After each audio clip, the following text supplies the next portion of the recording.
Hello everyone, good morning সবাইকে। আজকে দেখো আমাদের পুকুরে কটা ছোট ছোট বাটা মাছ ধরা হয়েছিল।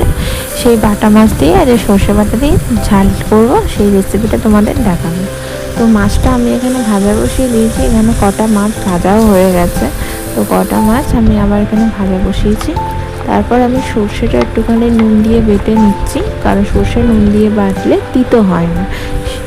এরপর দেখো আমি সর্ষে বাটা, আদা বাটা, জিরে বাটা, এই আদা রসুন বাটা, তারপর আমি এখানে পেঁয়াজ ও লঙ্কা কুচিয়ে নিয়েছি। মাছটা এখানে তখনও ভাজা হচ্ছে, তো ভাজা হয়েই এসছে। এরপর আমরা মাছটা নামিয়ে নেবো। মাছটা কিছুক্ষণ ভাজা হয়ে গেছে, আমার নামিয়ে নিয়ে তারপর দেখো তেলের মধ্যে পেঁয়াজ কুচি আর লঙ্কা কুচিটা দিয়ে দিলাম। তারপর পেঁয়াজটা আর লঙ্কাটা একটু ভালো করে ভাজা ভাজা হয়ে গেলে এরপরে আদা রসুন বাটাটা দেবো। তারপর পেঁয়াজটা লঙ্কাটা আগে একটু ভাজা ভাজা হয়ে যায়, তারপরে দেবো। এই দেখো পেঁয়াজ আর লঙ্কাটা ভালো করে ভাজা হয়ে গেছে। এর মাঝে এই আদা রসুন বাটাটাও দিয়ে দিলাম। তারপরে আদা রসুন বাটাটা একটু ভাজা ভাজা হয়ে গেলে তারপরে দেখো আদা রসুন বাটাটা একটু ভাজা ভাজা করে নিই।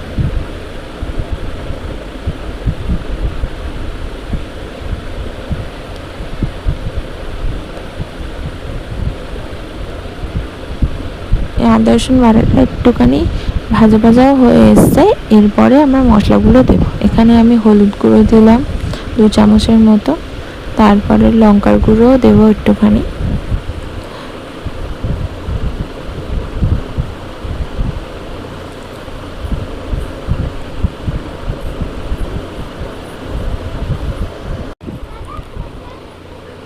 এবার হলুদ গুঁড়ো দিয়ে নাড়াচাড়া করার পরে তারপর একটুখানি লঙ্কার গুঁড়োও দিয়ে দিলাম। এবার লঙ্কার গুঁড়োটা দিয়ে একটুখানি ভালো করে মশলাটা এবার একটু কষিয়ে নেব। দেখো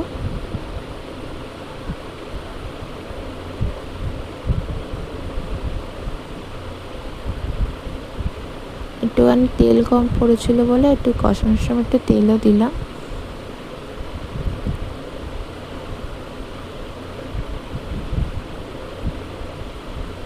তারপর একটুখানি মশলাটা পুড়ে যাওয়ার জন্য একটুখানি জল দিয়ে দিলাম। জল দিয়ে মশলাটা ভালো করে কষিয়ানো হয়ে গেছে। এবারে ফাইনালি জল ঢেলে দেবো তরকারিতে।